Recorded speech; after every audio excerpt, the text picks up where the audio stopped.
नमस्कार, हमारे साथ है भुवन पहाड़ी जी, जो हिंदू और इस आंदोलन ऑपरेशन स्वास्थ्य को समर्थन देने के लिए पहुंचे हैं।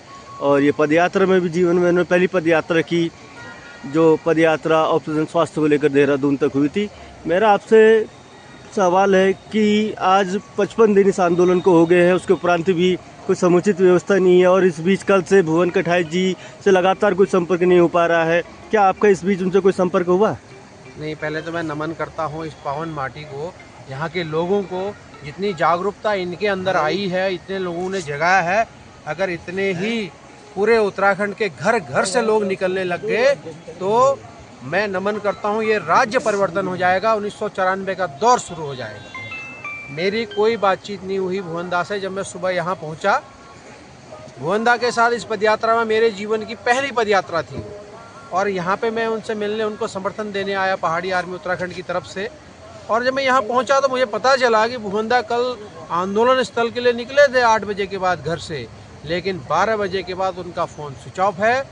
गांव की लास्ट सीमा में उनको देखा गया है, लास्ट में कल दिन में। उसके बाद उनकी कोई जानकारी किसी के पास नहीं है। मैं भी शॉक हो गया, क्योंकि जिस व्यक्ति से मैं मिलने आया, मेरे मित्र भी हैं और मेरे जानकार भी हैं। मैं खुद सैनिक हूँ, वो भी सैनिक हैं। हम एक ही चीज़ के लिए लड़ रहे हैं, अलग अलग जगहों पे। और उसके बाद फिर मैं यहाँ से भुवनदा को लेके उनके घर गया। घर जाने के बाद मैं उनके माताजी, पिताजी, उनकी पत्नी से मिला, बातचीत हुई उनसे। रो रही थी। माँ का दर्द आप समझ सकते हो, छोटे में ही भावुक हो जाती है। पिता सेना में रहे हैं, थोड़ा सा वो बाहर से दिखाते हैं कि मैं हार्ड हूँ। पत्नी की आंखों में आंसू थे।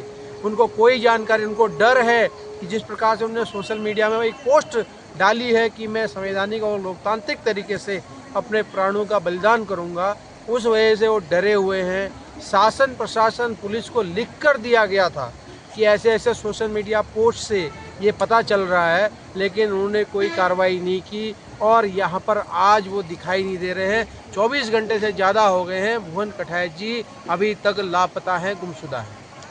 मेरा आपके माध्यम से मेरा भी भुवन कठाई जी से निवेदन होगा कि वो जहाँ कहीं हैं अपने साथियों से संपर्क करें, अपने माता पिता से संपर्क करें और हम उनके उत्तम स्वास्थ्य, उनके सकुशल पहुँचने की कामना करते हैं। यहाँ पर राम गंगा बह रही है, हम कामना करते हैं गंगा मैया से कि वो जहाँ भी रहें सकुशल रहें। धन्यवाद। अब एक चीज़ और, उत्तराखंड की पूरी टीम भुवन कठाई जी को ढूंढने में लगी हुई है। अभी हमारे जिलाध्यक्ष राजेंद्र कांडपाल जी ने अल्मोड़ा एसएसपी को फ़ोन किया था, तो एसएसपी जी का कहना है, राजेंद्र कांडपाल जी ने मेरे को फ़ोन करके बोला कि उनका कहना है कि उनके संगठन के लोगों ने उनको छुपाया हुआ है, जबकि ऐसा बिल्कुल नहीं है। संगठन वाले भी परेशान हैं। डीएम साहब का फ़ोन बोला बंद आ रहा है। उसके बाद उन्होंने धन सिंह जी जो हैं स्वास्थ्य मंत्री, वो हल्द्वानी आए हुए हैं। एमपी इंटर कॉलेज में शायद कोई कार्यक्रम चल रहा है उनका, तो उनसे मिलने के लिए उनसे पीए से बात की, लेकिन वो प्रोटोकॉल की वजह से नहीं मिल पा रहे हैं। उसके बाद उन्होंने सीएम हेल्पलाइन में कॉल किया, सीएम के पीए से बात की।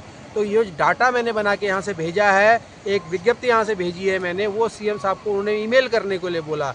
तो अभी तक पहाड़ी आर्मी उत्तराखंड इस नतीजे में पहुँची है कि जल्द से जल्द प्रशासन, शासन और पुलिस की मदद से उनको ढूंढा जाए और उनको परिवार के साथ मिलाया जाए।